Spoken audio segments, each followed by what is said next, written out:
അങ്ങനെ നമ്മുടെ അനി നറുക്കൊക്കെ ഇട്ട് നോക്കുന്നുണ്ട്. ആ സമയത്ത് നറുക്കലും കിട്ടണത് നാളെ ഡൈവേഴ്സ് നടക്കില്ല എന്നാണ്. ഇത് കാണുമ്പോൾ നമ്മുടെ അനിയാണെങ്കിൽ ആകെ തളർന്ന അവസ്ഥയിലാണ്. എന്തായാലും പിന്നെ കാണിക്കേണ്ടത് നമ്മുടെ നവ്യോട് അഭി പറയുന്നുണ്ട്, ആദർശ് ഇപ്പോഴും പറഞ്ഞ് നടക്കുന്നത് ചന്തുമോൾ അവൻ്റെ മകളല്ല എന്നല്ലേ എന്നൊക്കെ പറയുന്നുണ്ട്. ആ സമയത്ത് നമ്മുടെ നവ്യ പറയുന്നുണ്ട്, അവൻ എത്ര നാൾ ആ കള്ളത്തരം പറഞ്ഞ് നടക്കും, നമുക്കൊന്ന് നോക്കാമല്ല. ഒരു DNA ടെസ്റ്റ് നടത്തിയ എല്ലാ പ്രശ്നങ്ങളും തീരാവുന്നതല്ലേ ഉള്ളൂ അഭി എന്നൊക്കെ പറയുന്നത്. ഇതൊക്കെ കേൾക്കുമ്പോൾ നമ്മുടെ അഭി ആണെങ്കിൽ ആകെ ഞെട്ടുന്നുണ്ട്.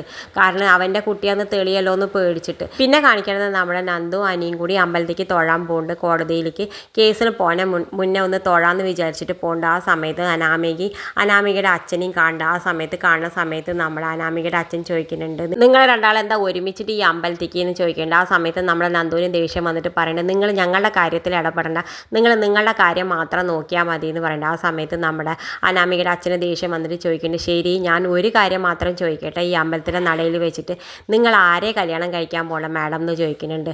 ഇവനെയാണോ അതോ അഡ്വക്കേറ്റിനെയാണോ എന്ന് ചോദിക്കുന്നുണ്ട്. എൻ്റെ അഭിപ്രായത്തിൽ ഇവനെ കല്യാണം കഴിക്കാതിരിക്കായിരിക്കും നല്ലത്, ആ നട്ടലില്ല അഡ്വക്കേറ്റ് നവീനെ കല്യാണം കഴിക്കായിരിക്കും നല്ലത് എന്ന് പറയുന്നത്. നമ്മുടെ അനിക്കാണെങ്കിൽ ഇതൊക്കെ കേൾക്കുമ്പോൾ ദേഷ്യം വരുന്നുണ്ട്. ഇങ്ങനെ തുറിച്ച് നോക്കുന്നുണ്ട്. നമ്മുടെ നന്ദുവിനും ദേഷ്യം വരുന്നുണ്ട്. ഇത് കാണിച്ചും കൊണ്ടാണ് ഇന്നത്തെ പ്രൊമോ അവസാനിക്കുന്നത്.